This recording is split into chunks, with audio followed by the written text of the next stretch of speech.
unbelievably moving to me. Whenever I see people making contributions and sending well wishes and care, it breaks my heart like every day. So I just want to thank you so much for being here. Let's get into Heart Bench.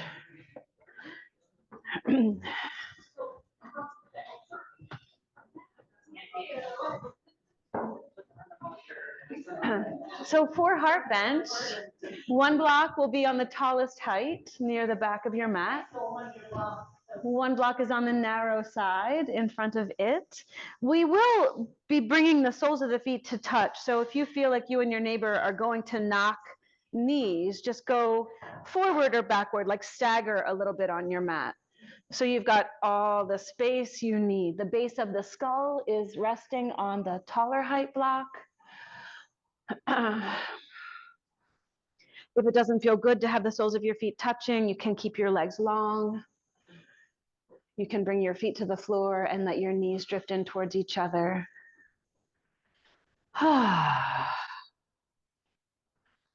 Inhale and receive the breath deeply. Exhale, sigh.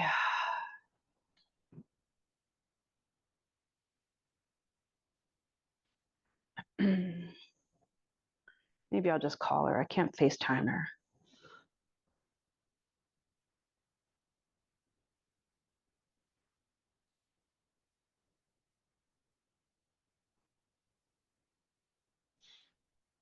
Hi, Jen.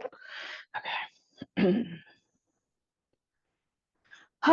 So inhale and receive the breath deeply. Exhale.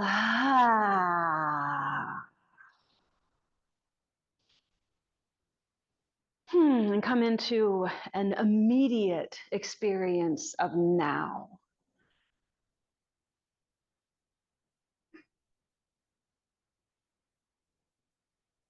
Now is revealed through the senses in the body.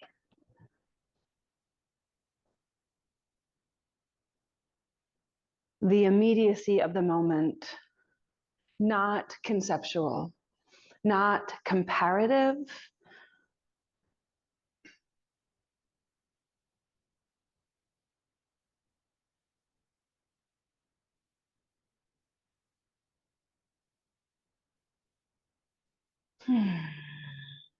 and in a way, coming into this space can be like a vacation.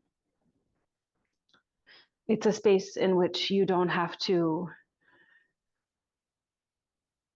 validate anything. You don't have to prove anything. There's nothing to fix or improve. There's no one to blame.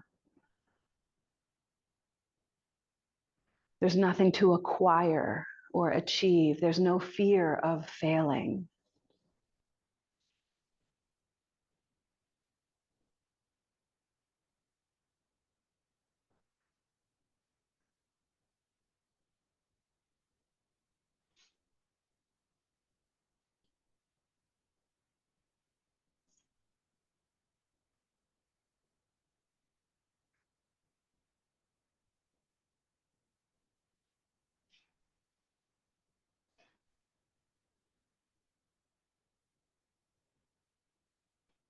Maybe letting the thoughts sort of drift out of your fingers like brightly colored helium balloons, perhaps, flying upward and floating away.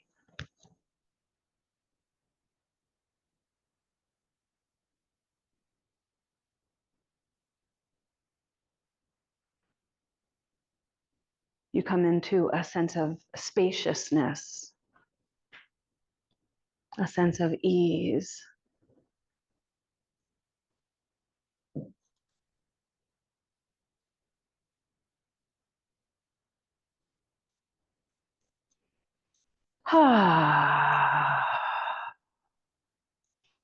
So we learned of my sister's diagnosis, like the certainty of the C word. It was literally on my birthday. She called to wish me a happy birthday, and I said, well, did you see the doctor? She's like, yeah, I don't really want to talk about this on your birthday.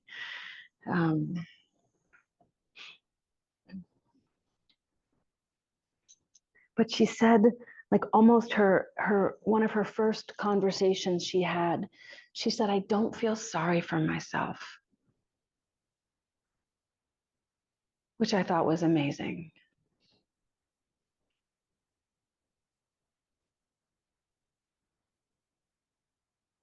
And just keep breathing. We'll transition in a little bit.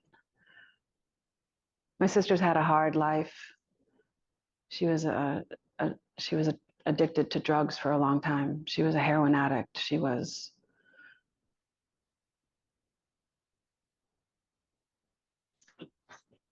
sick.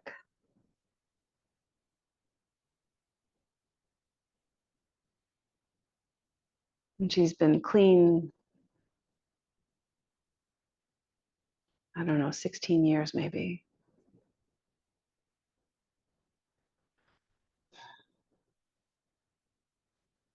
She has a wife and a house and the most spoiled dog you'll ever meet, a little French bulldog.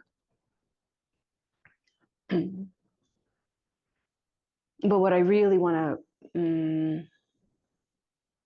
maybe build the class around is, she said the most interesting thing to me over the weekend or last week. She said, somehow this illness has made me happier. And she said, people are so kind. And she said, I just can't believe how kind people are and how compassionate people are. She said, everybody's been touched by this diagnosis, and people will just share their stories, and everybody, they care.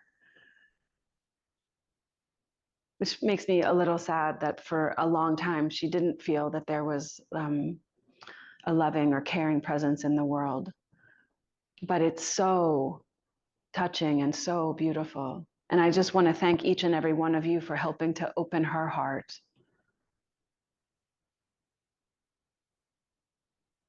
She's a supervisor at a medical devices factory. And she said, I don't know, my bosses might not want me to be nicer at work. She said, I don't know. She said, I think they want write-ups. I was like, no, they want, I can't think of the right word. They want things to go well. They want production. They want, and I shared with her what Michael Carroll has shared with me so many times, my meditation teacher. He said, true leadership is bringing out the best in people. So I was like, Jennifer, if this helps you bring out the best in people, I don't think your bosses are going to mind.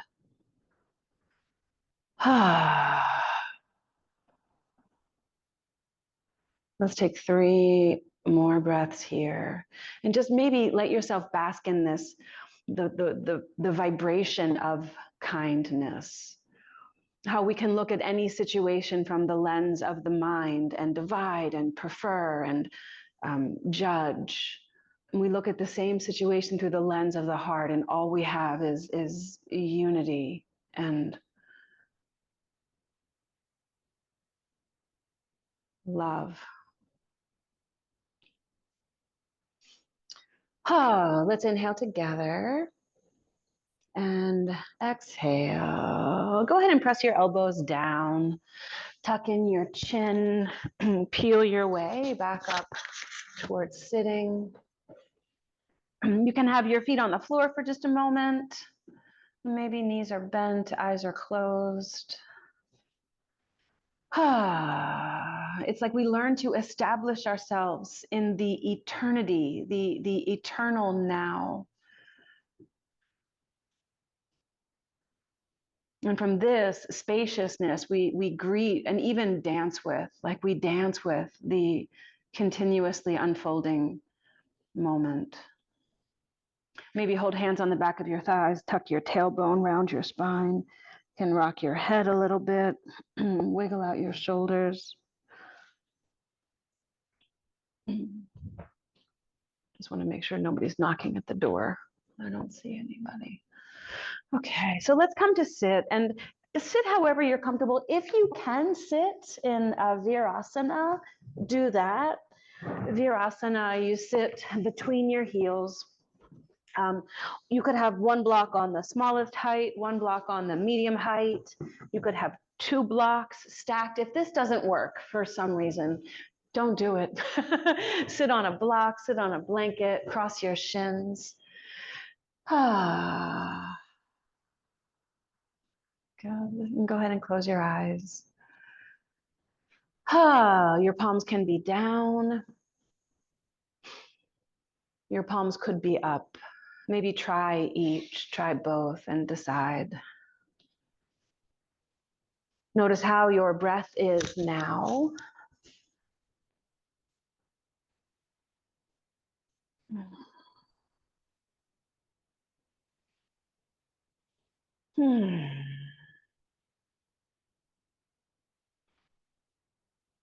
Of course, Thanksgiving weekend, acknowledging all we have to be grateful for.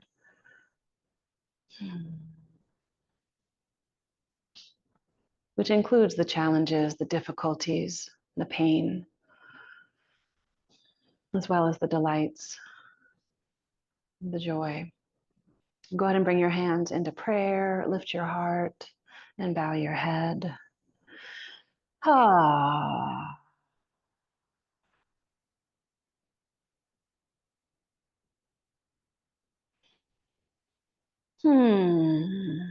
Perhaps you can join me in wishing for, praying for, aiming for, intending for the best possible outcome, certainly for my sister, but then also for the people you love, for yourself, the challenges this world faces. Maybe by coming to our mat, we positively influence the unfolding. If you'd like to join me in chanting the sound of Om 3 times, this is going to be amazing. I'll take my mic off. Let's inhale together.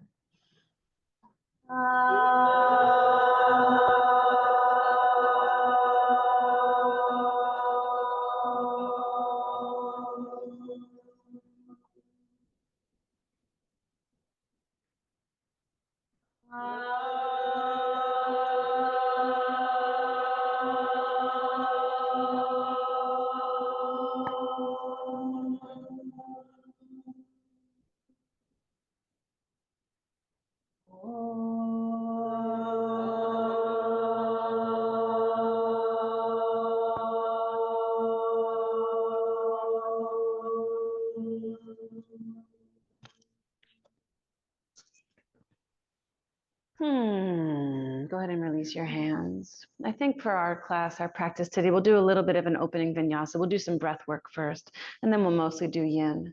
How's that sound? Anyone here for the chaturangas?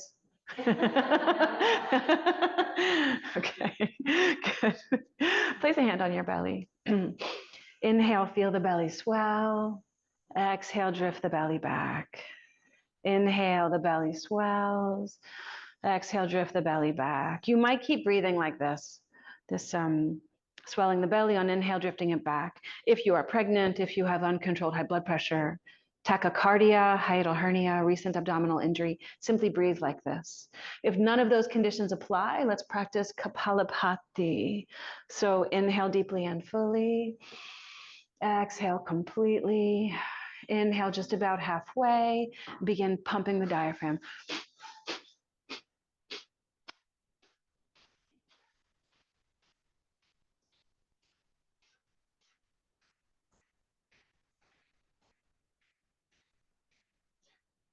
I should always look for the tissues before I command Kapalabhati.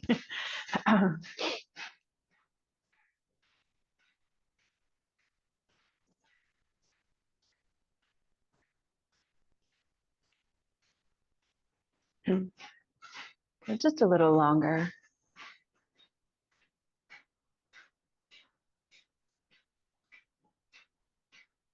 And start to slow it down. And exhale. Inhale deeply and fully. Exhale, let that breath go. Release your hand and feel.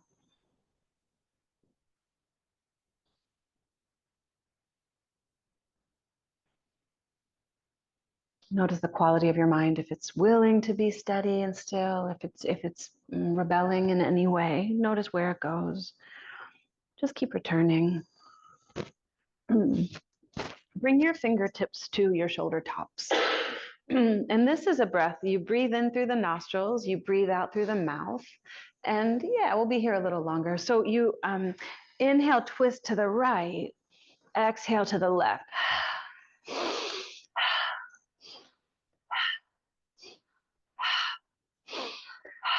You can go quicker or more slowly. As you do this, imagine your hip points cinching together. Draw your navel up and back.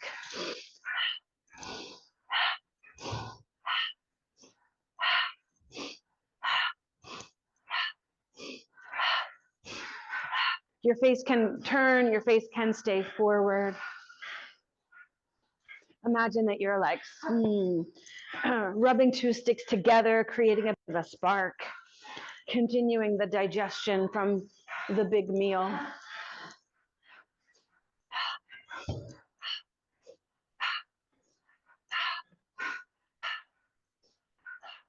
Start to slow it down. And exhale, release your hands. Inhale deeply and fully. Oh, exhale, let that go and feel.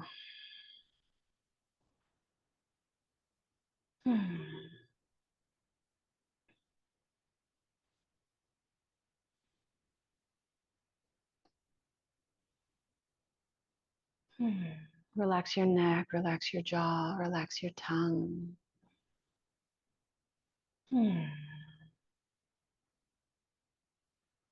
Yeah, go ahead and start to cultivate Ujjayi breathing, circulating the breath through the base of the throat, creating a lightly audible whisper-like sound.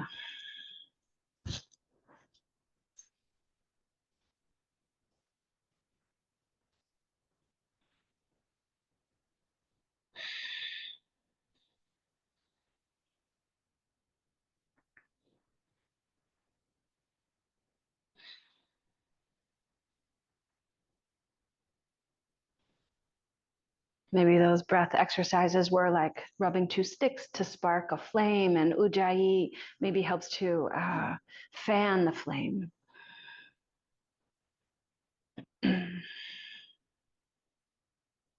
You can keep your eyes closed. You could open them if you prefer. Exhale, release your chin down toward the notch of your throat. Inhale here. Exhale, roll your left ear to your left shoulder. Inhale. Exhale through center, right ear to right shoulder. Inhale. Exhale, chin through center, left ear to left shoulder. Breathe in. Again through center, the right ear. One more time, inhale here. Exhale over to the left side and stay here. So the top of the right shoulder eases away. Maybe the right hand tucks up the back of your body. Relax your jaw, soften your tongue. Maybe the left hand comes up over top of your head. Just give a little bit of encouragement, like creating a little length between the bottom of the ear and the top of the shoulder. And breathe, feel the breath travel through the side ribs. Relax your jaw, maybe bend at the side waist a little bit. So bend to the left, bend to the left. Yeah, Jill, you might release your right hand underneath and bring your left hand over top. Yeah, that's okay. Maybe you bend a little bit more, left elbow coming toward the ground. Let's go ahead and lift back up. Keep your hand where it is, but maybe lift it off your head for a moment. Just tuck your chin down toward the notch of your throat. Your fingertips can hook into the base of your skull. And maybe you just nudge the chin closer toward the collarbones, all the while breathing. Ujjayi breath if that feels right. Keep pressurizing the top of the right shoulder away. And then once again, the hand stays there, but you release pressure, turn your face down toward like your armpit. So now the fingers hook into the base of the skull. Still remain like active through the core. So imagine the hip points cinching together, the pubic bone tilting up toward the navel drifting back toward the spine. Inhale here. Release both hands down gently, chin through center, right ear to right shoulder. Relax the jaw so the collarbones widen. The left hand can tuck up the back body. The right hand can come up and overhead. Pressurizing the top of that left shoulder away from the ear. Yeah, take good care of yourself, Susan, for sure. Susan and everyone. Pressurize the top of that left shoulder away. Maybe bend a little bit at the side waist. Notice how the breath gains access, the spaces between the ribs, the upper back lungs. Maybe bend a little bit more. The top of that left shoulder easing away. Inhale, lift your torso back up. Keep the hands where they are. Release pressure, right hand on head, and simply tuck your chin in, like down toward your sternum, toward your collarbone.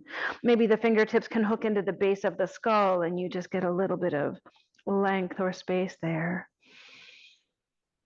Then breathe.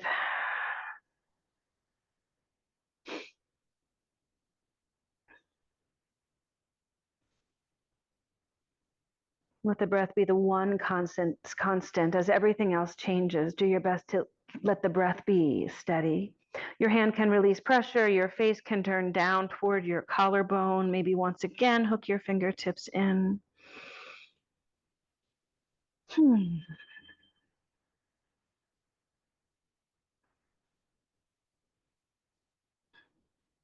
Inhale here.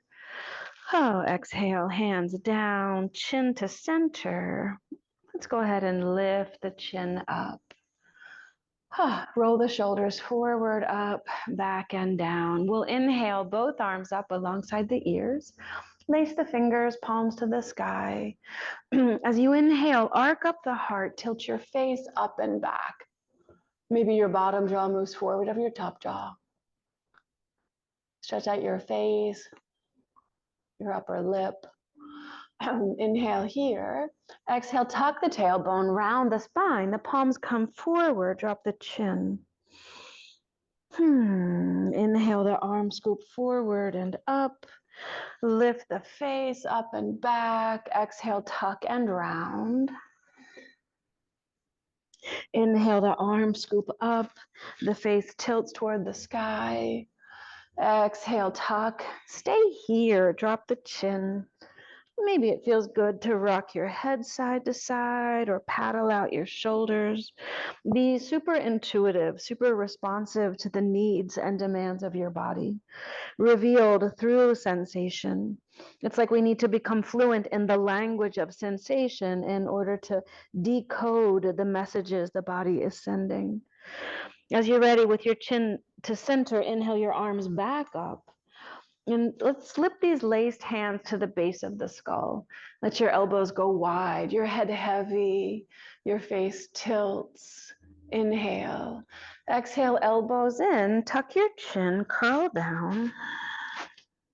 Inhale up, elbows wide, lift your face.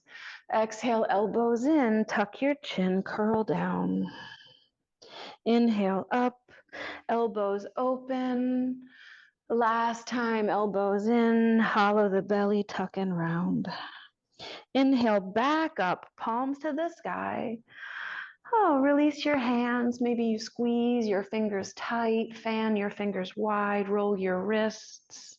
Let's see about maybe bringing the hands to lace at the base of your skull, on base of your spine. Roll the upper arms open, the knuckles go down, the thumbs peel back. Lift your heart. Exhale, hinge forward, arms up and overhead.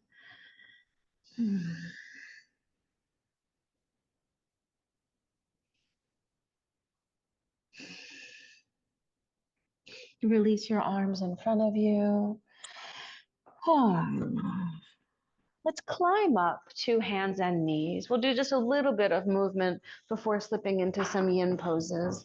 So on hands and knees here, it might feel really necessary to drive one heel back at a time. Drive the heel back. You can roll the ankle, pick up the foot, roll it around, and change sides.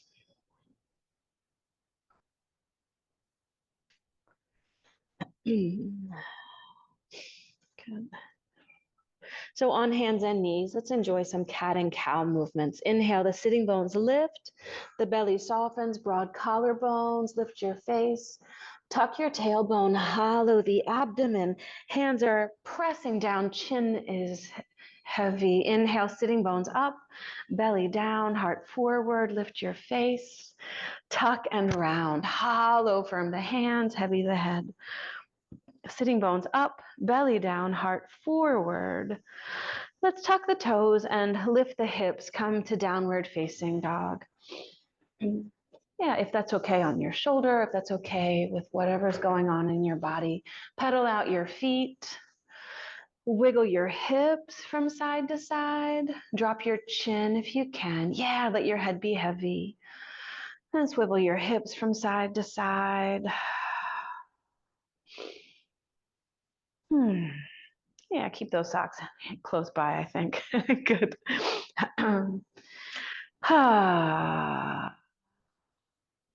Let's bring both knees to the floor and drive the left heel back. So the ball of the foot is on the floor. Let's spin the left heel to the floor so the toes face like the left long edge of your mat. Your right foot might move behind you a little bit like a kickstand. Let's pour weight into the right hand and lift the left arm up. Lift it up and keep it in the air, just drift it behind you. Maybe turn your head a little bit, keep your neck easy.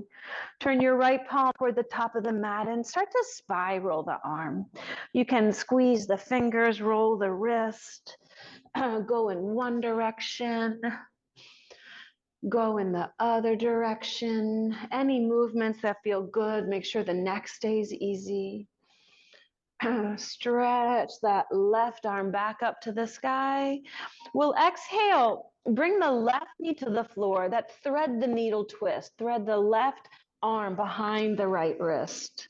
So the left side of your head comes to the floor.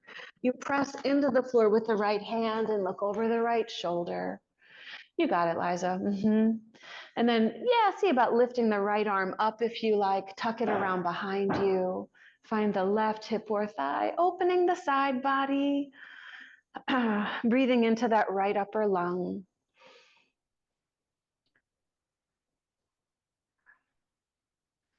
Maybe lift your heart a little bit. Inhale the right arm up to the sky, right hand down, come back to hands and knees. Drive the right heel back. Spin the right heel to the floor. You can turn those left toes behind you a little bit like a kickstand.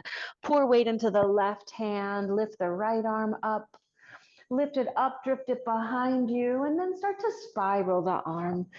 Make great big spirals. You can squeeze your fingers tight, roll your wrist around, go in one direction, change directions, go the other way.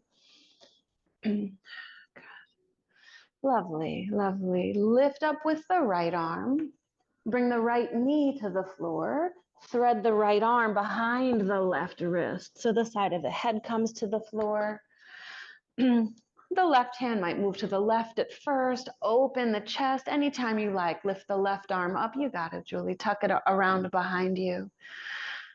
Open up the chest. Breathe into that that left upper lung.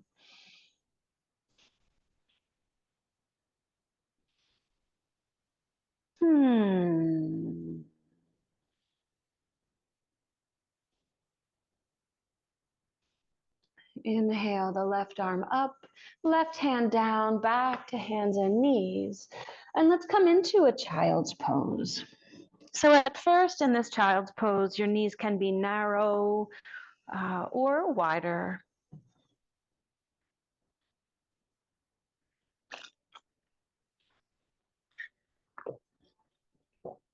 Arms can be for now in front of you or alongside the body.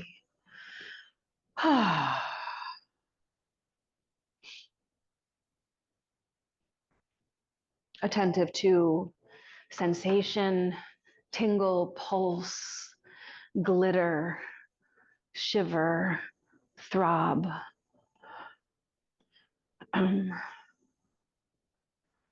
My hypothesis is that sensation is the language of the body, and we can work to become more fluent, understand what's being communicated with consciousness. So your knees might still be a little bit separated. Get them a little bit closer if you can, and then bring your arms out in front of you if they're not. We'll walk the arms off to the left and press into the floor. Let your hips shift off to the right. So your right sitting bone does a free fall off of the heel. Let your head be heavy. Shifting into more of a yin fashion. So getting into shapes and staying there for time. Sinking and opening. Here, a little lateral flexion.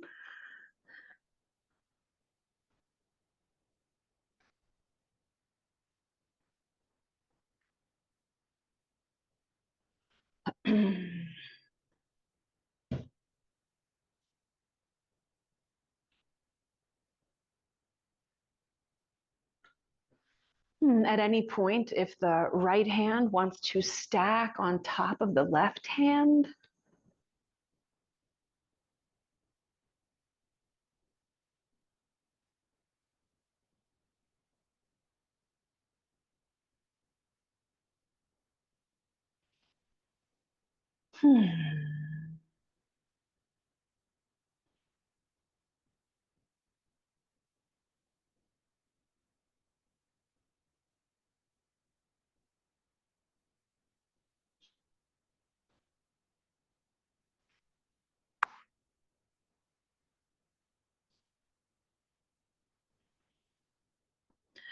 As we shift into these yin yoga poses, remember that ujjayi breathing is optional, not mandatory.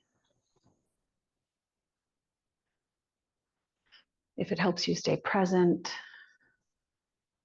helps you stay in the shape, utilize it.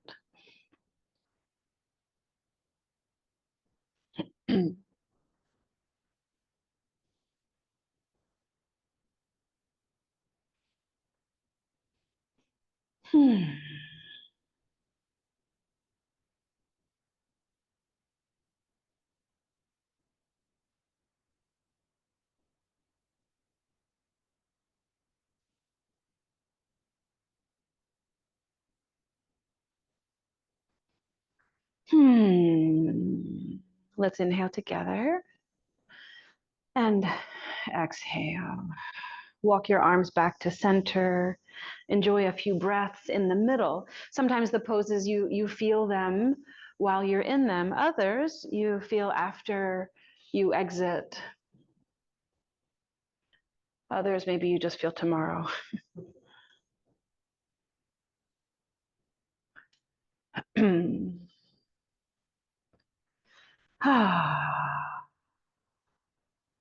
You never get to pick your practice up where you dropped it off last time.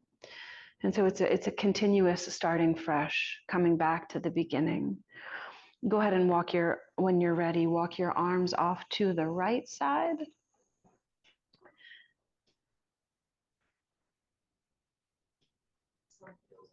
Nice. You're in the sweet spot there. Maybe you can press into the floor so your hips shift off to the left. It has been said that our biography is stitched into our biology, so that the story of our lives is stitched into the fabric of our bodies.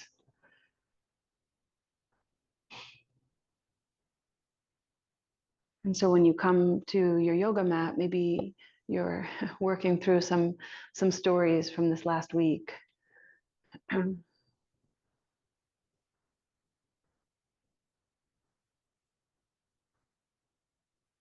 Yin yoga, I believe, this is a belief, I don't know if it could be proven. I believe it does help us digest and process, transform and release some of the stories that we've lived through, some of what we haven't been able to metabolize.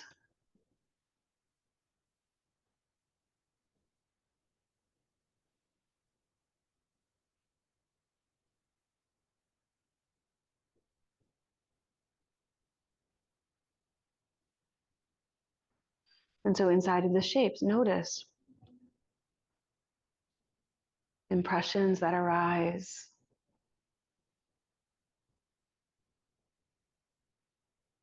feelings,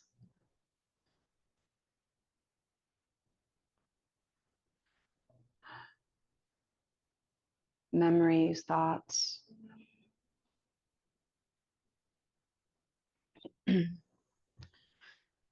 Whew. Let's inhale together and exhale. Walk your hands back to center and again, digest. The pose isn't over because you came out of it, right? It continues to work its magic.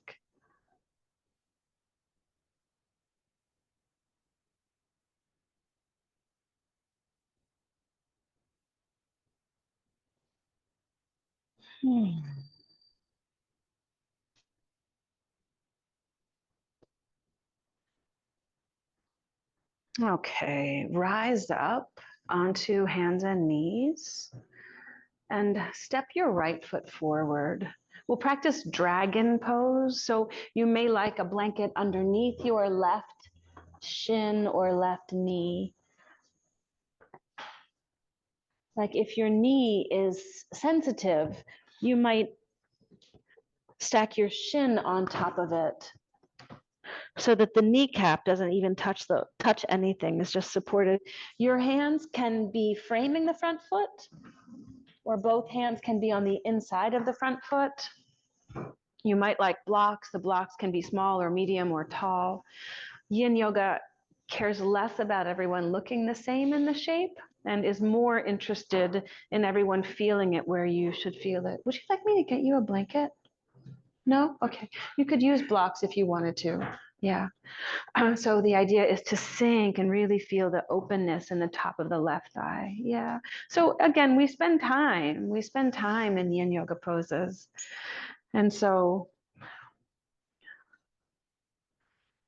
set yourself up for success. Get yourself into a shape that you can sink into, open up to. Maybe you can relax your shoulders, relax your tongue. Yeah, Ujjayi breathing is optional.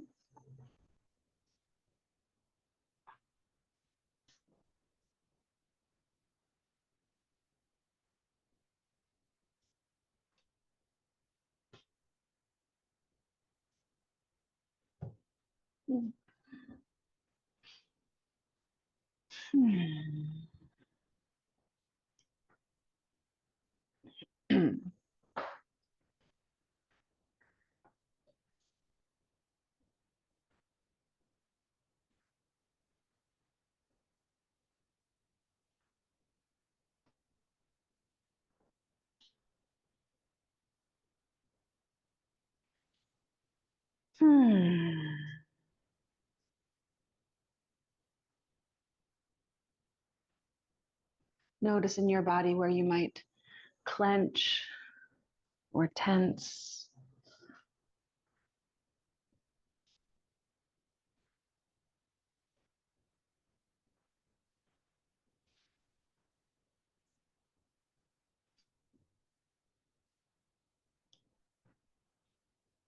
I was blocking your sun there for a minute.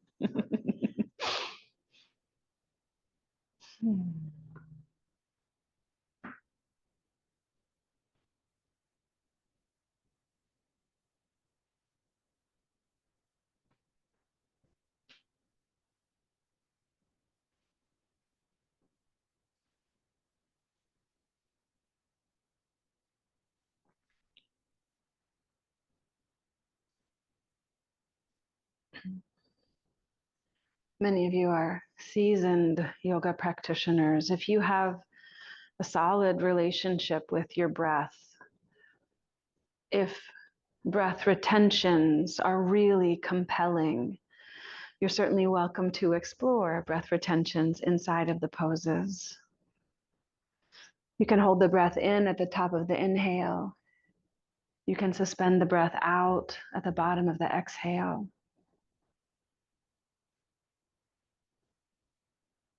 Just be sure that conscious, conscientious breath retentions are accompanied by spaciousness and ease,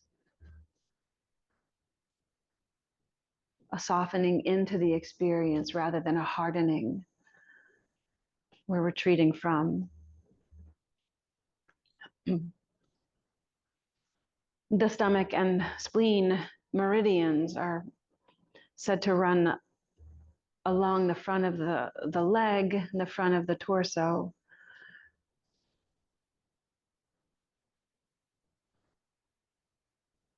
Relax your shoulders, relax your tongue.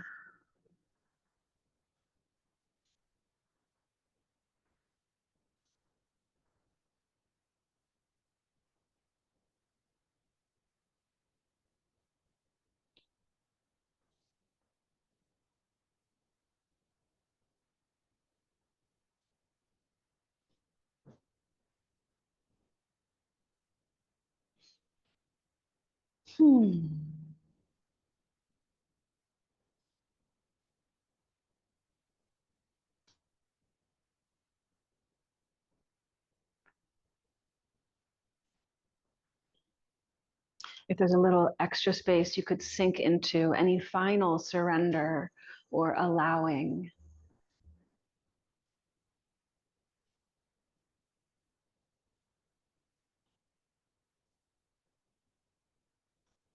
We're almost finished this one.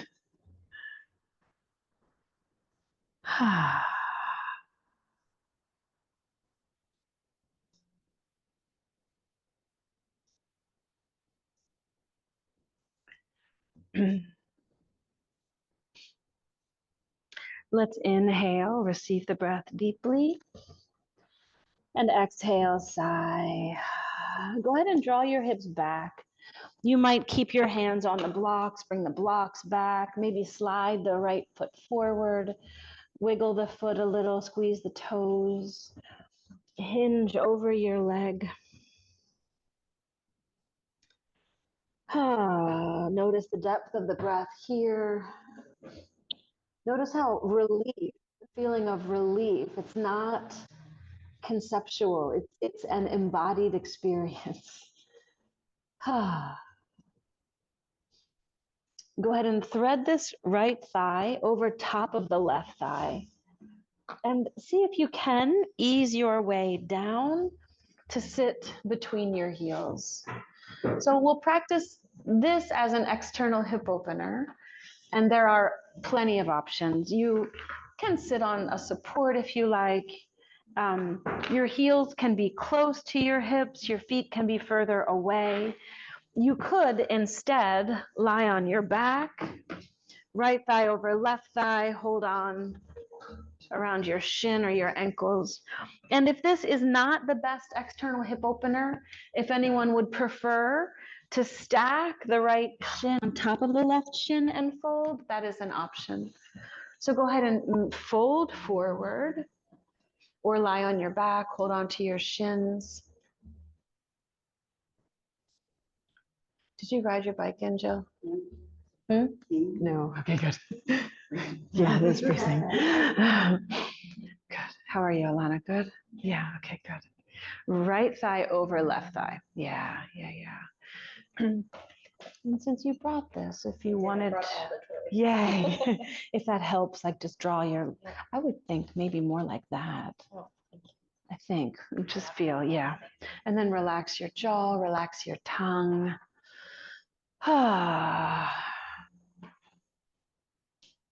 Julie, do you feel that in your right outer hip? Your left. Yeah, okay. it's okay where feeling where you feel it. Maybe walk your torso off to the left a little toward Amy. Does that get into your right outer hip? Okay. Ah.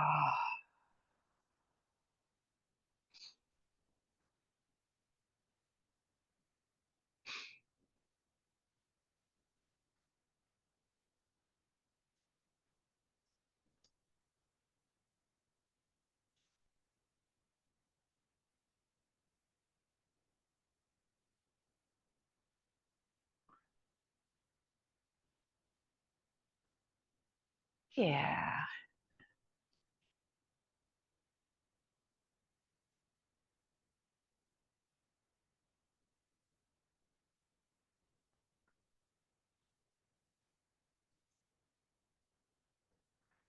Ah.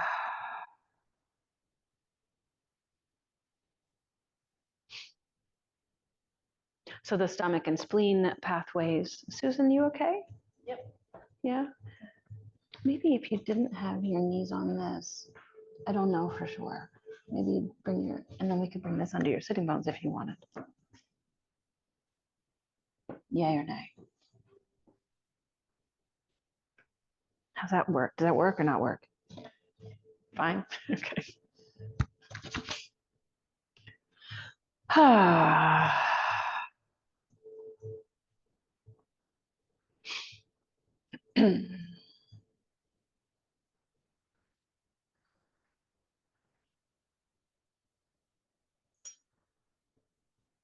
So many ways to understand yoga practice, the practice of yoga, what it is we're doing, what is the intention. One of the possibilities is that we are training attention, training awareness.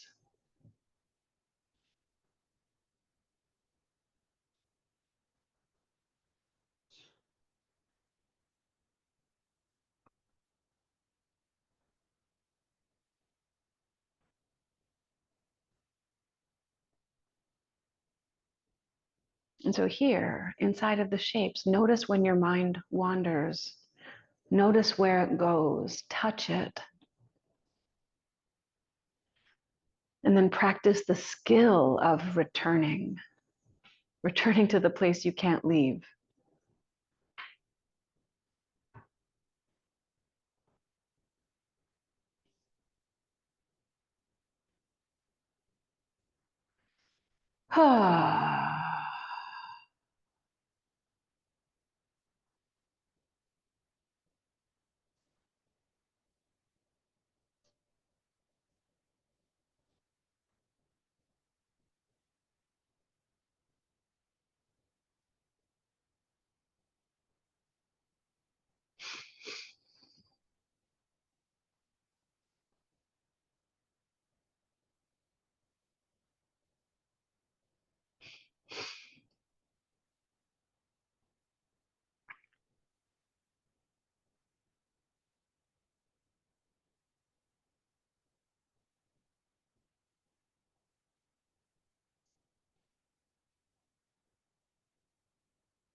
Everyone, inhale, receive the breath deeply here.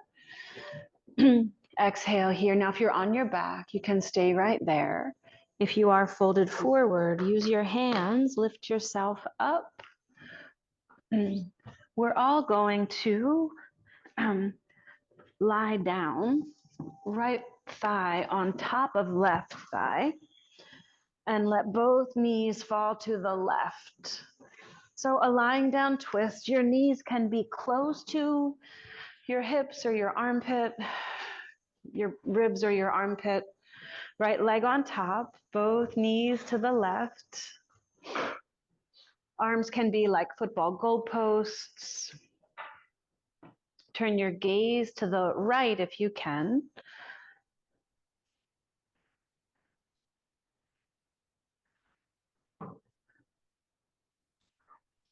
Feel like, Susan, if we get this out from underneath your shoulders, you might be more comfortable. There you go.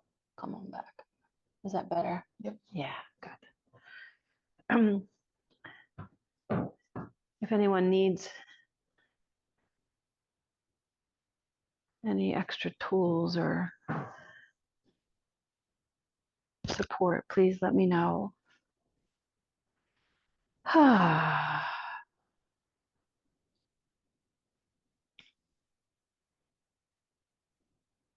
Mhm.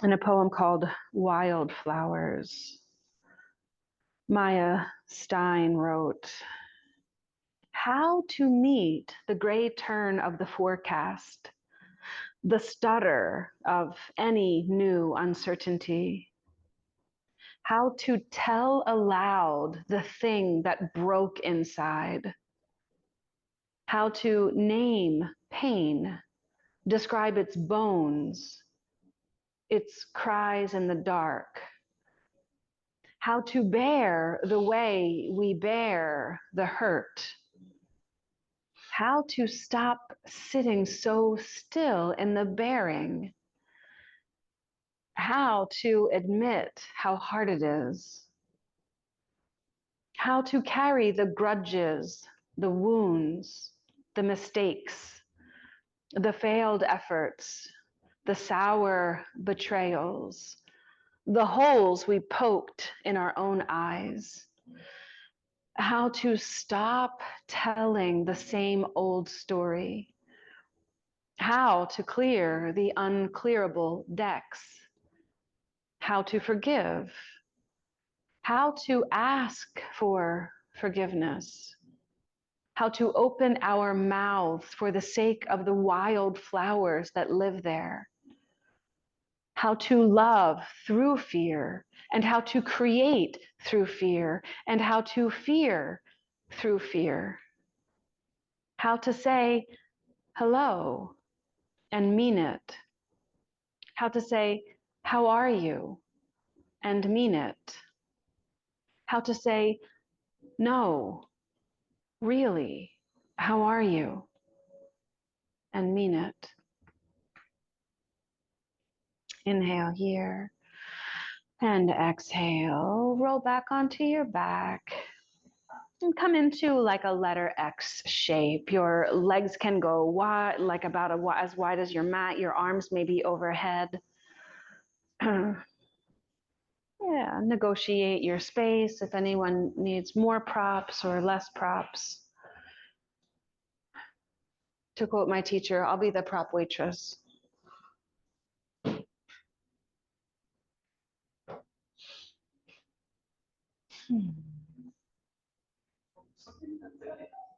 What are you digesting?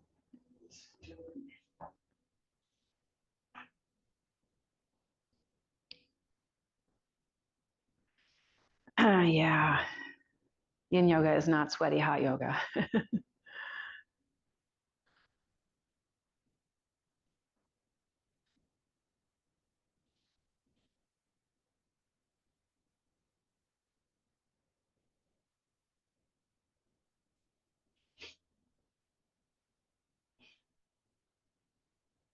Interesting to notice how you can be so present to sensation and how easily the mind can drift. See where it goes and bring it right back. In this way, strengthening your awareness muscle, strengthening your attention muscle. As you are ready, draw your knees to your belly, roll through one side, make your way back up to sitting. Come back through hands and knees, and we'll step the left foot forward. Blocks may accompany you toward the top of your mat.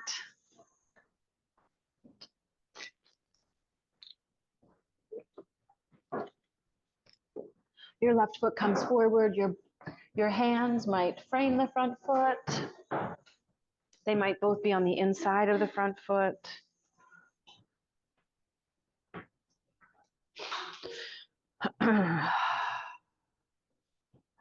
Position yourself so you feel it in the right quadriceps and hip flexors.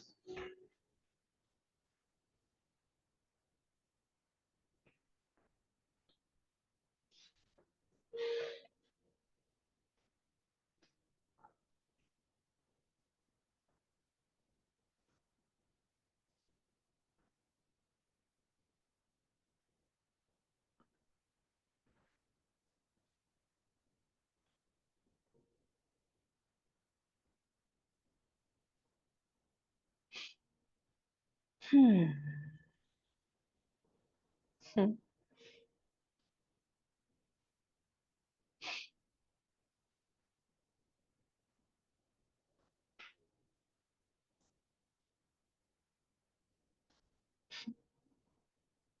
I keep blocking your light.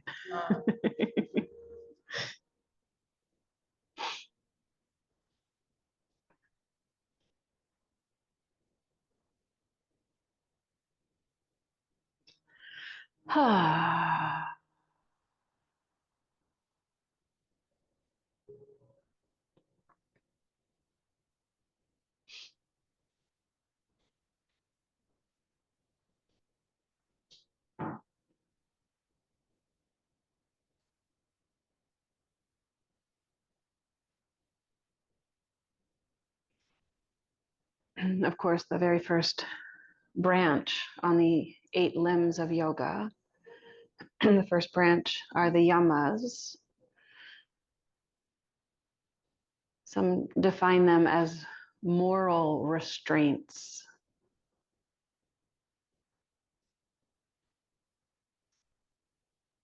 Codes of conduct.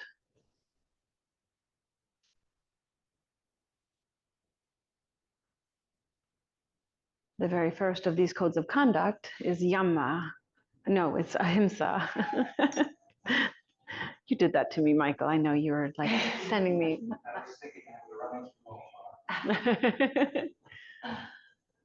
You've been running through all 5 since you got in here?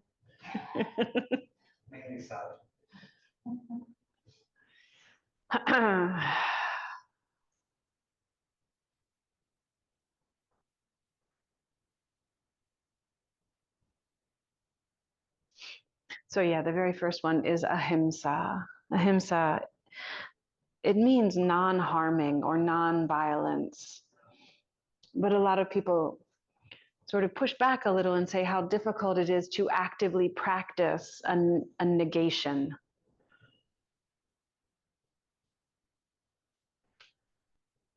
And so they turn it into a positive. They call it unconditional love. They call it loving kindness. They call it compassion. One might imagine that this is the gate through which everything on the yoga path must pass. If it doesn't abide ahimsa, maybe we can't call it yoga.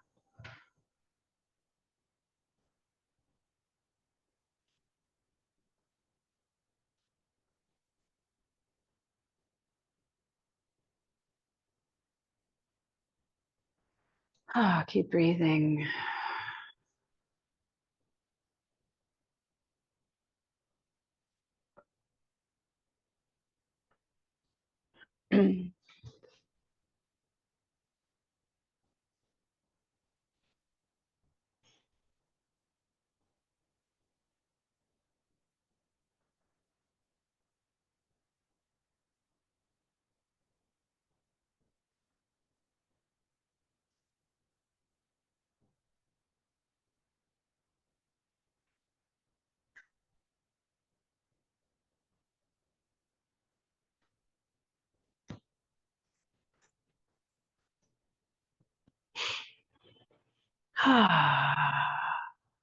Coming to your yoga mat may very well be a gesture of ahimsa toward yourself.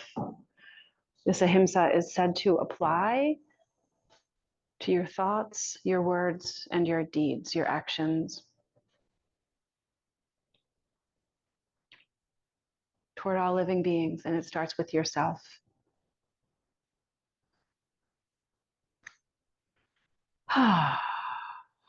Let's inhale together and exhale. Walk your hands in, lift your torso, draw your hips back. You might slide that left foot forward a little bit. Wiggle the toes, rock the ankle.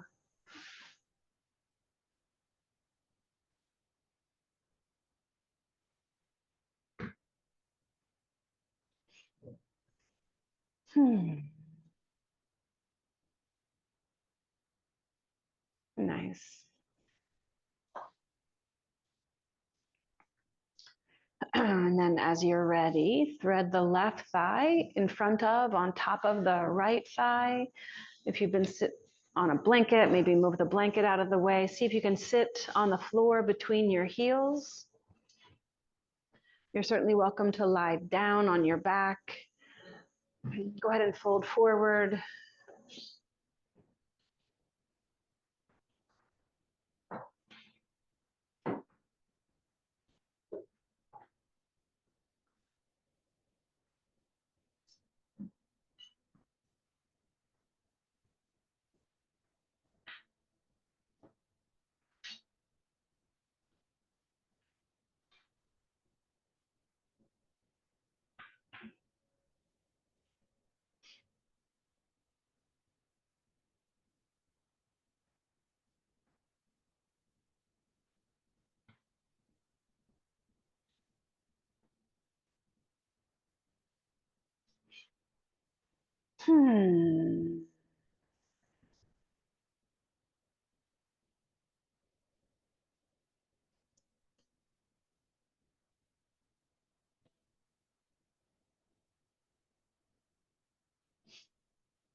Ujjayi breathing is optional. Might help you stay present.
Notice the expression on your face, how it might correspond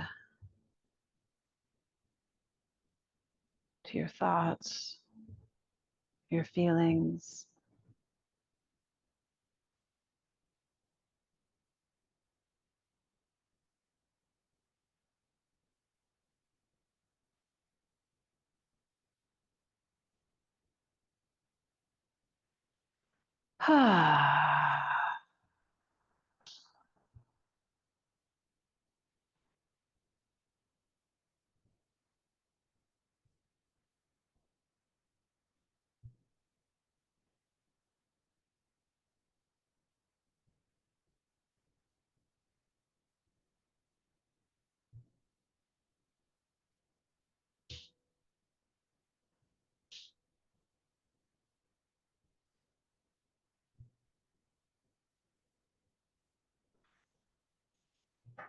Hmm.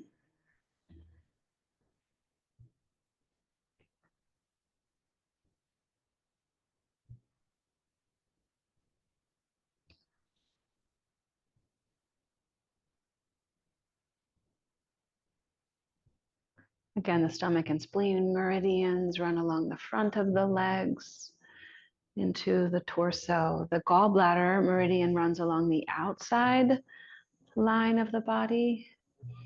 If you feel this in your left outer hip, likely influencing that pathway. Also, just the pressure on the outsides of your shins on the floor. The kidneys and the liver, those meridians run through the inner thighs into the groins, up into the torso, and the urinary bladder pathway runs along the back of the body. Inhale here, exhale. So we'll come to lie on the back, your left thigh on top of your right thigh. Yeah, press your hands down, lift up, shift props out of the way, transition to lying on your back. Left leg on top, both knees will shift over to the right side. The left arm can be like a T or a goalpost. Look to the sky or look to the left.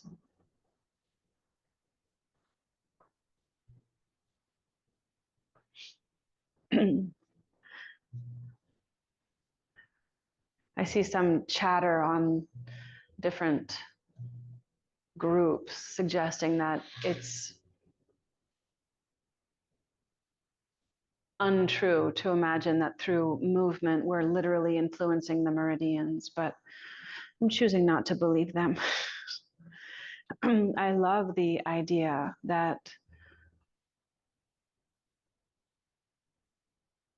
more than just, strength or musculoskeletal health, that these practices also contribute in a powerful, meaningful way to your physiology, to your organs, to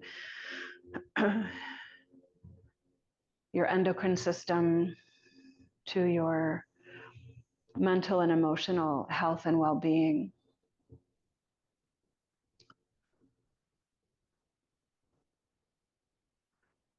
Amazing that by mostly letting go of muscular effort, mostly using body weight and gravity to position the body so that it opens, that this is a very powerful practice, that maybe there's less that we're meant to actually do, but actually create the conditions for the body to do.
Ooh, let's inhale together.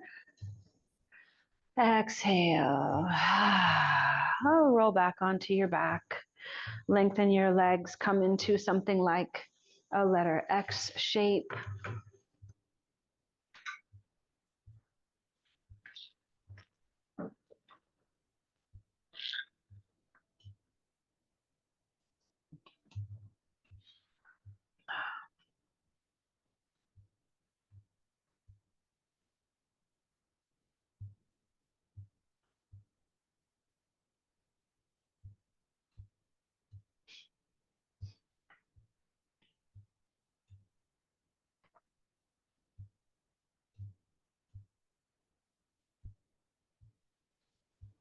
Hmm.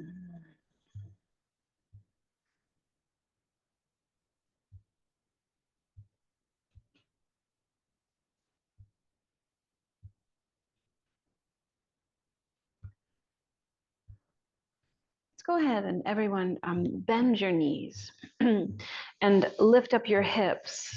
Hopefully a block is within hand or foot's reach. Lift up your hips and slide a block of any height under your lower back. The block can be on the small or the medium. You could stack 2 blocks, both on the small height on top of each other.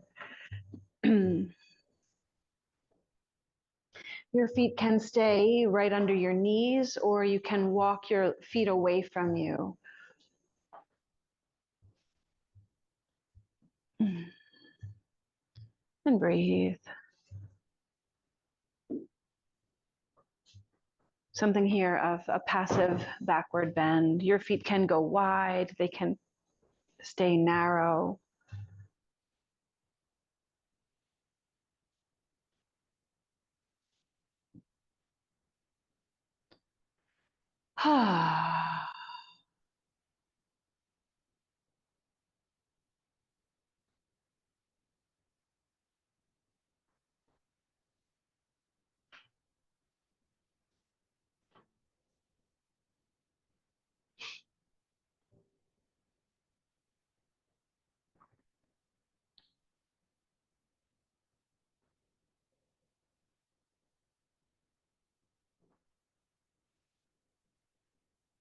Keep breathing.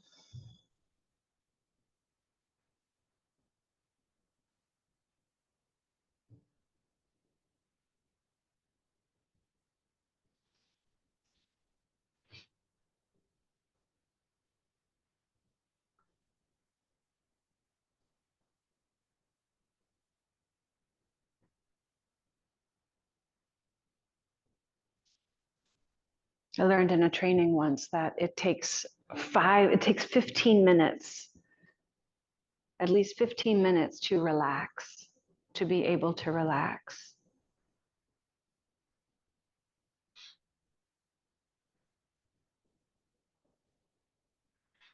Often in a vinyasa yoga class, shavasana, might be 5 minutes, 7 minutes,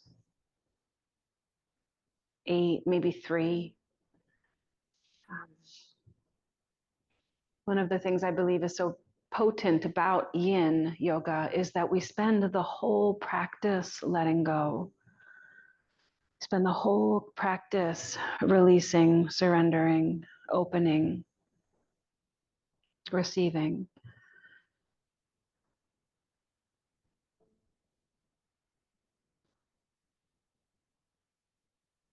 In the first few poses, the mind might be more active, more rebellious, having a difficult time landing. But at some point,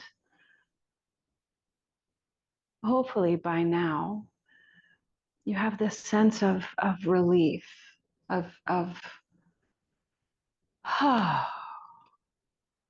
I can just be here.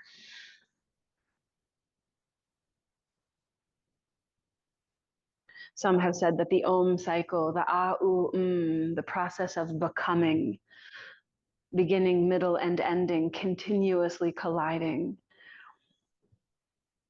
Maybe active pursuits are that they have a lot of becoming energy to them.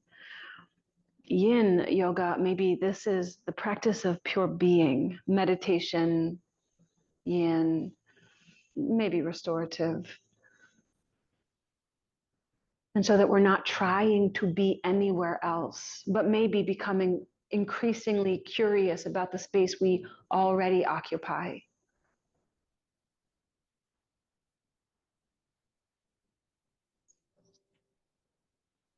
If you'd like to, walk your feet in, puff your chest up, and stretch your feet up to the sky. You can roll your ankles, squeeze your toes. Some people like to lift their arms too, almost like zombie hands. The fingers, the wrist sort of bends, the fingers drape toward the floor. You can roll your wrists, squeeze, fan your fingers. If inversions do in fact help the venous blood return from the feet through the legs back to the heart and lungs to be oxygenated. Maybe lifting the hands helps as well.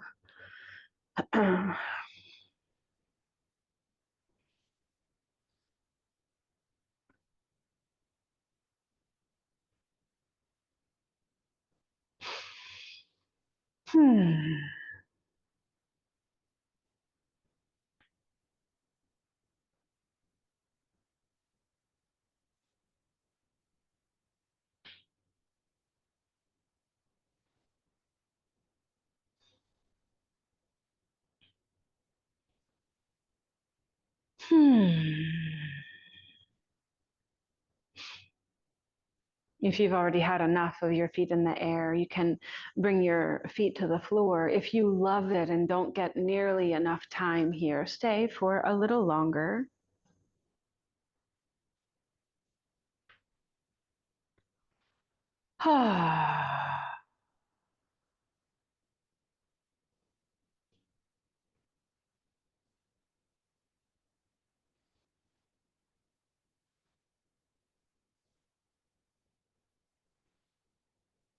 Maybe we learn through yin yoga, we learn to drop quickly, to land fully.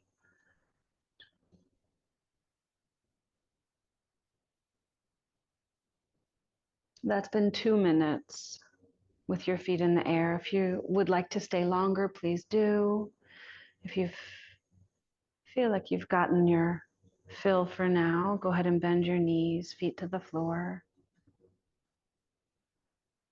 Whenever you do bring your feet to the floor, it doesn't have to be yet. Whenever you do, you can squeeze your gluteal muscles, your buttocks, firm your feet, lift your hips, and move the block.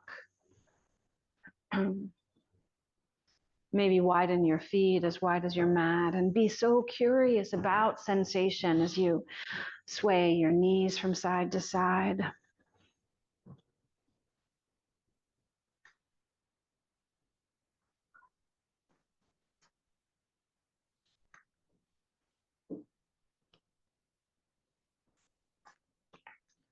Whew.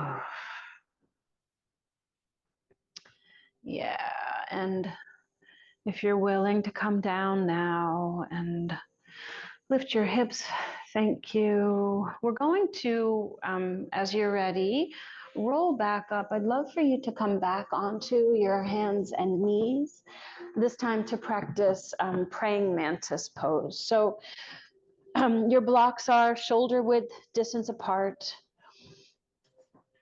The blocks can be small or medium or tall. Your elbows are on the edge of the block, closer to you, your armpits open. Your fingers can stay forward. Your thumbs can come toward the back of your heart. Your armpits open toward the ground. Maybe you walk your knees a little further back.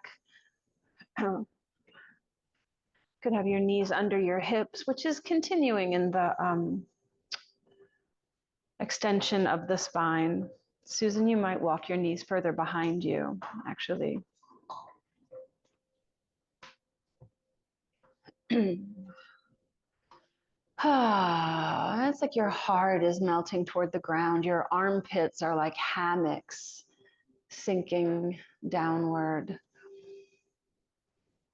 Notice the depth of your breath. Maybe you can direct the breath into places it hasn't reached for a while.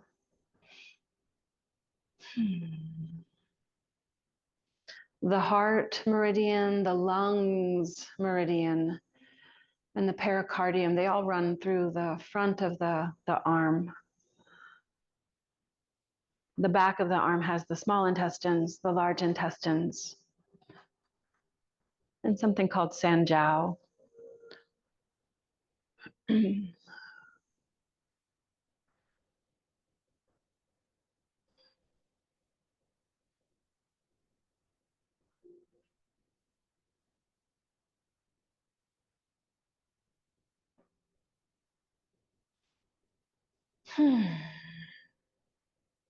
Each of the organs are believed to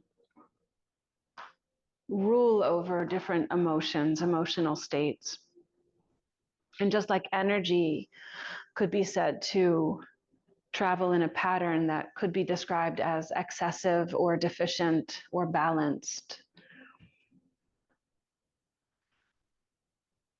many of us might describe our emotional states along the same continuum.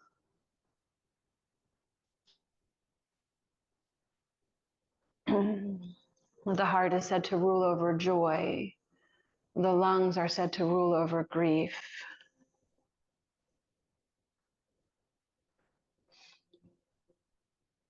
And maybe these two emotions have a relationship. Our willingness to acknowledge our grief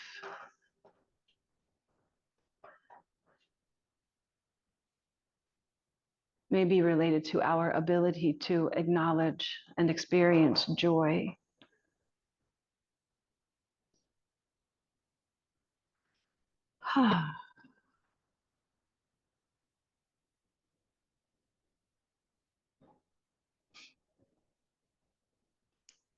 Let's inhale together. Oh, exhale.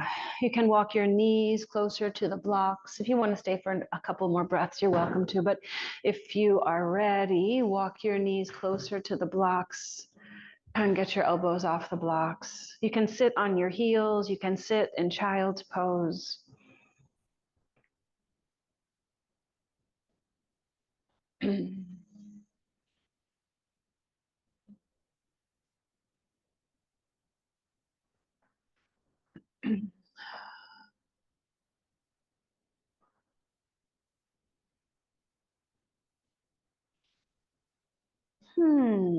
As you're ready,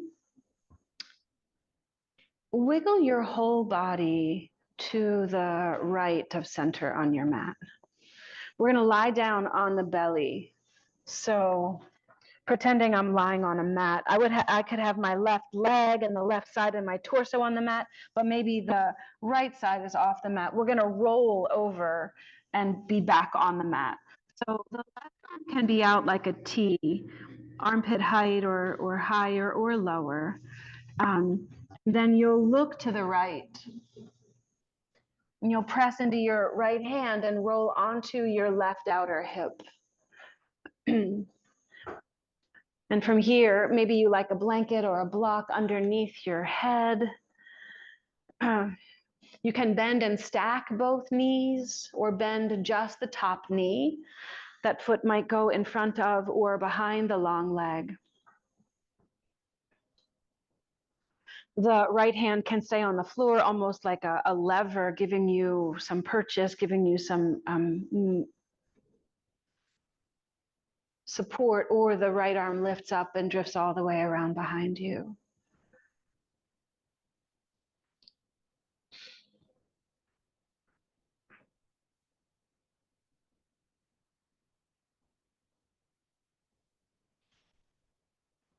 Hmm.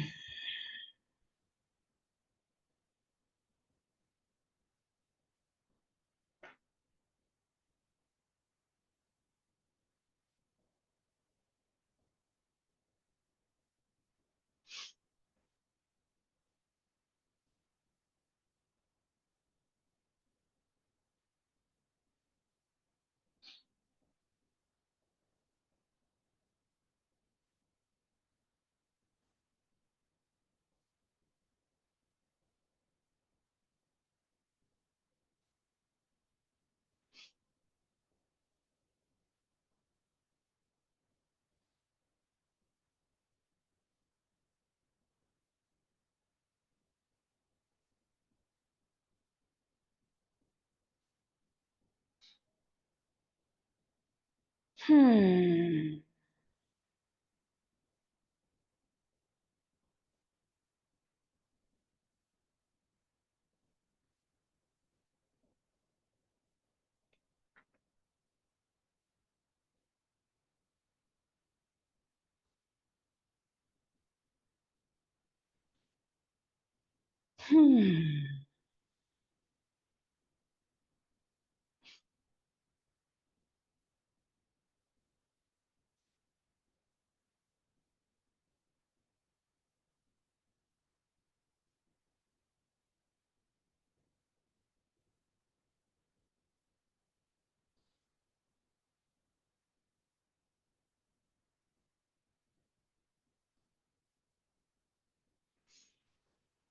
Maybe you even imagine or feel like you can fill your right rib cage as you breathe in. And since the floor is there as a hard stop, maybe that then directs the breath into other parts of the torso it hasn't easily reached.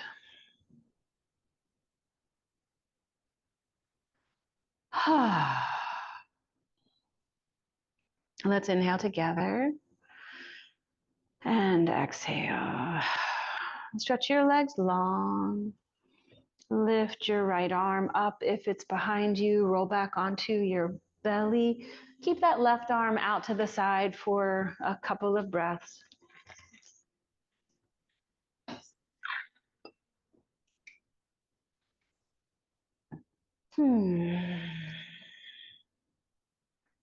And then slide the arm in, wiggle the shoulder, turn your head. And we'll change sides. Wiggle your whole body to the left of center on your mat. The right arm comes out.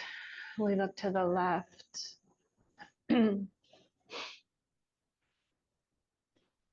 Press into your left hand, roll onto your outer hip.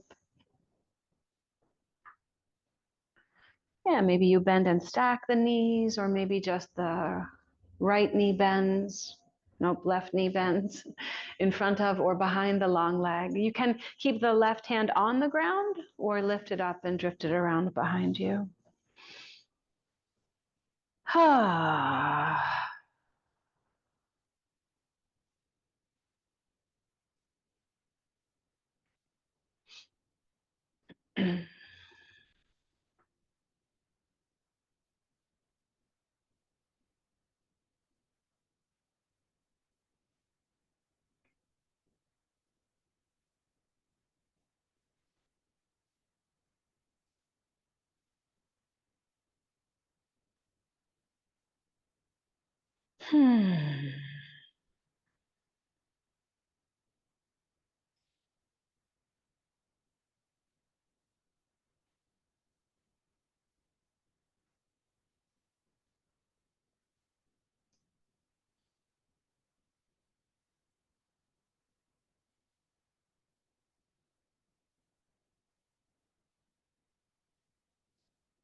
Inhale, receive the breath deeply.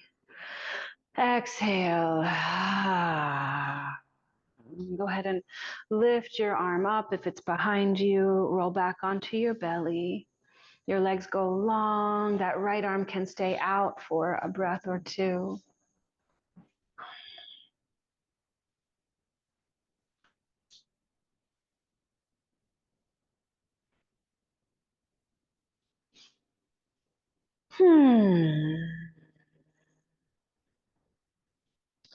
And we're going to shift up and face this wall. So you're going to face this side of the room because we're going to practice something for the inner thighs. And there's a bunch of choices. One choice would be to have the soles of your feet touching. Maybe you sit up on a blanket and fold forward. Another is to bring your legs out to a wide angle. That's why you're facing sideways. Maybe you sit a little bit back so your heels can be on your mat. Tuck your chin and fold forward. Some people might prefer to keep facing this way, but come into like a wide-kneed child's pose and fold forward. And some people then would turn the heels out to turn it into a frog. So does anyone need more guidance on choosing a shape? You can use blankets. Look very thoughtful, Jenny. You're like, I'm not sure if I need more guidance.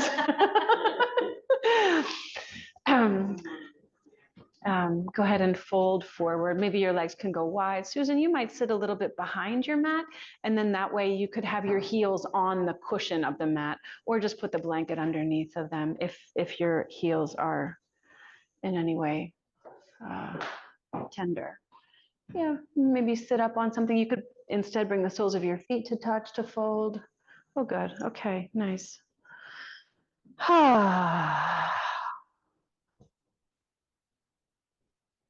Dropping in.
There's also something I believe nourishing about being in community, being with others with very little talking.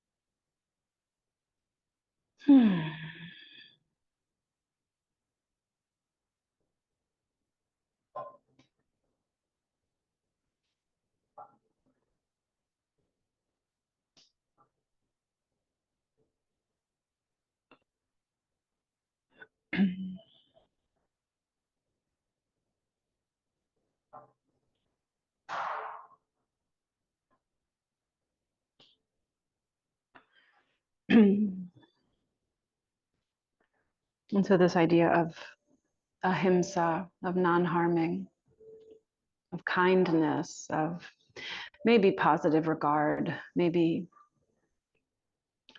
recognizing how difficult life can be, whether you know the circumstances or you don't.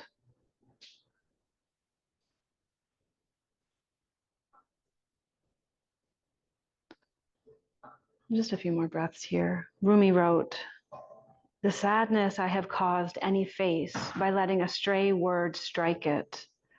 Any pain I have caused you.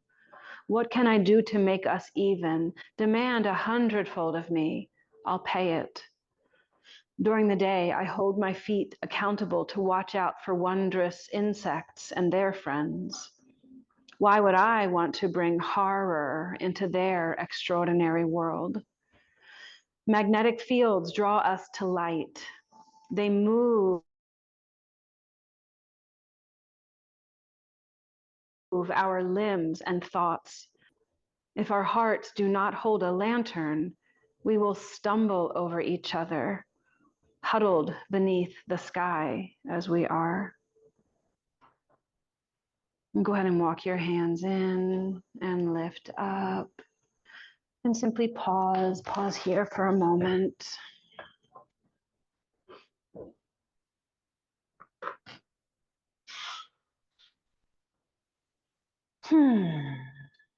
Let's use the hands to bend the knees.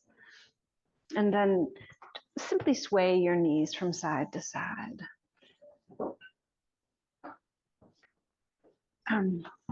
The next time that both of your knees fall to the right, pick up your left hand and spin around toward the other side wall. Walk your hands away from you, bend your elbows if you like. Maybe your forehead comes to the ground. Maybe it's far off the ground.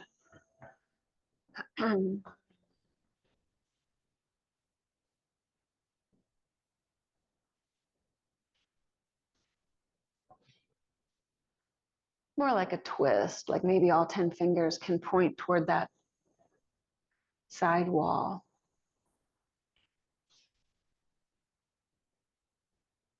Nice.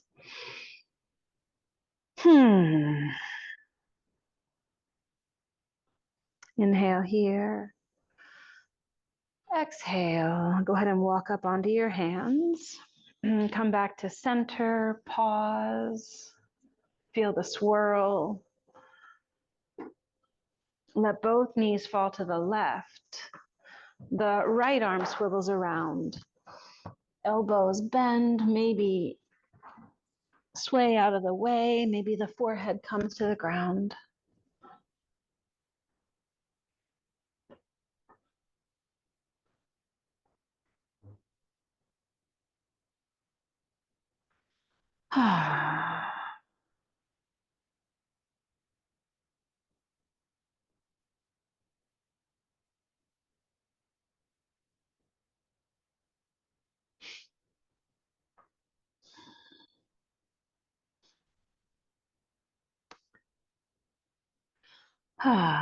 Inhale and exhale.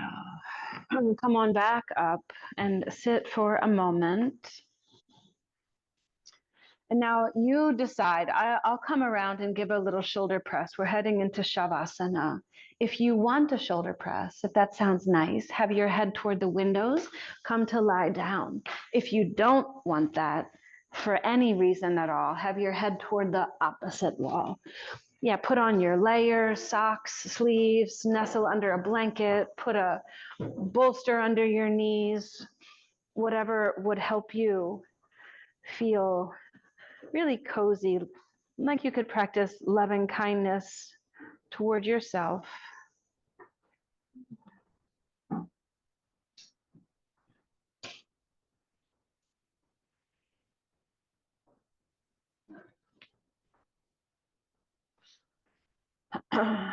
Yeah, see if you can nudge extra things out of your way. Like obviously you'll touch the floor, or maybe your yoga mat, but if you have props you're not using, maybe they can go more toward your feet or more toward your head. Figuring out how you can nudge them out of your way, but not into your neighbor's way.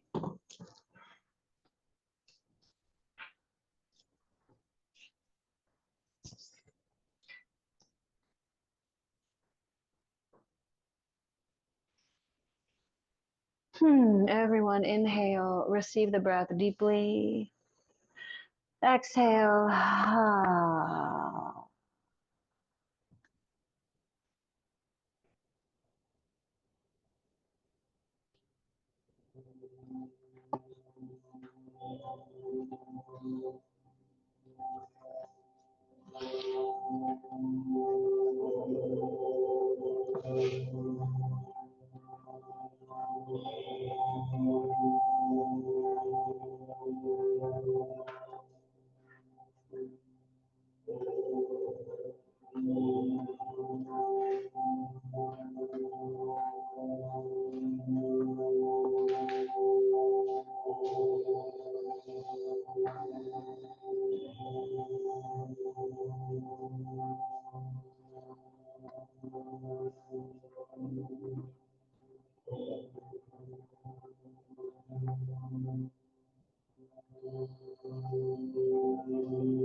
Is the track a little too loud for anyone?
In a piece called Kindness, Naomi Shihab Nye wrote, "Before you know what kindness really is, you must lose things. Feel the future dissolve in a moment like salt in a weakened broth. What you held in your hand, what you counted and carefully saved, all this must go so you know how desolate the landscape can be between the regions of kindness. How you ride and ride, thinking the bus will never stop. The passengers eating maize and chicken will stare out the window forever. Before you learn the tender gravity of kindness, you must travel where the Indian in a white poncho lies dead by the side of the road. You must see how this could be you, how he too was someone who journeyed through the night with plans and the simple breath that kept him alive.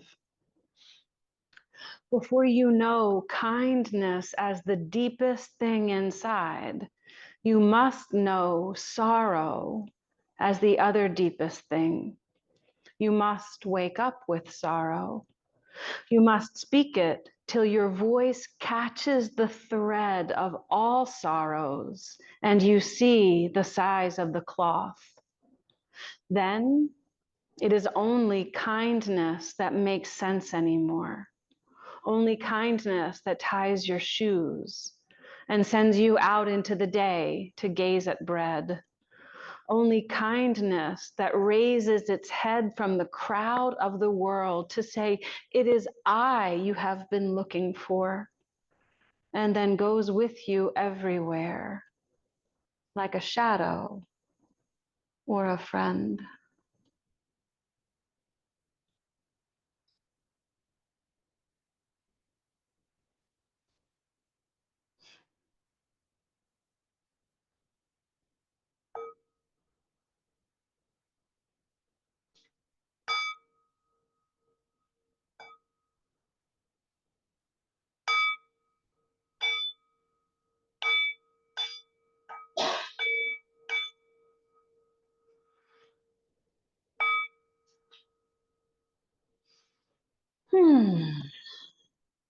Start to deepen your breath.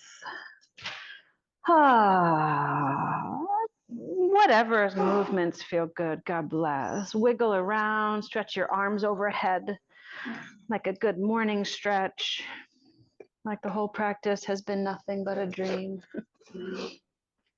Draw your knees into your belly as you're ready. Roll into a little ball on your right side. Pause there.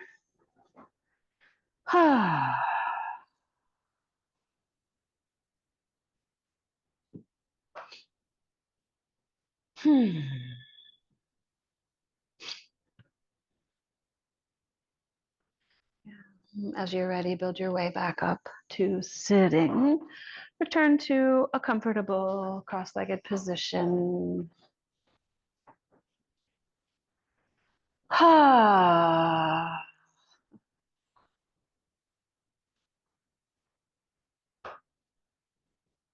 Place your hands over your heart. Lift your heart and bow your head. The lens of the mind versus the lens of the heart. Dividing, choosing, preferring, separating versus unifying and letting yourself be touched. I'm so deeply, deeply moved by all of your kindness, your generosity, and the care that you extend toward me, toward my sister. And I know that you extend it in all directions, maybe extending all of us this care, this concern for everyone, toward everyone in the room, and everyone that we all love. And just keep zooming out, the city of Philadelphia, the state of Pennsylvania, the East Coast, the whole United States, North America, South America, all of the continents.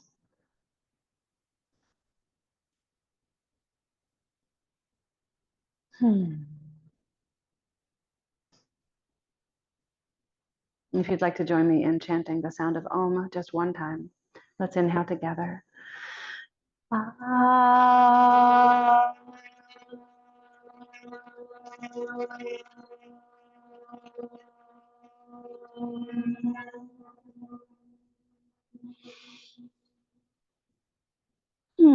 Go ahead and slip your arms around behind you. Right hand encircles left wrist, left thumb and forefinger touch. Shine your heart to the sky. Lead with your heart. Fold forward, exhaling to seal in your practice. Thank you so much. Namaste. Yay. Thank you. And thank you to Justisha, who let us use this space free of charge. Just super generous and kind. And yeah, yeah. It's a treat being back in this building. It is so nice, isn't it? I had a thought while while I was teaching. I was like, oh my gosh, we used to be young together.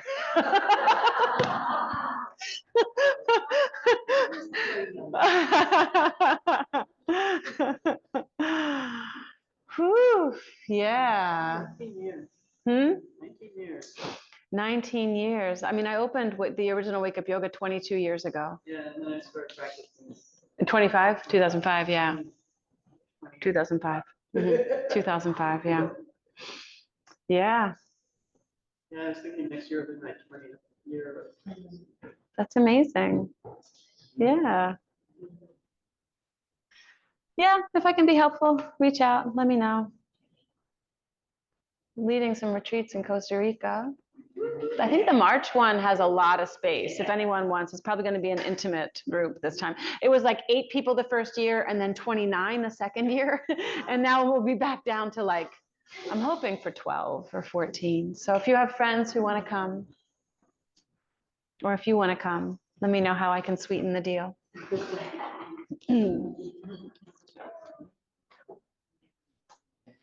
Andrea, how do you like living out there? Technology training in the thousands of hours of yoga training I've had.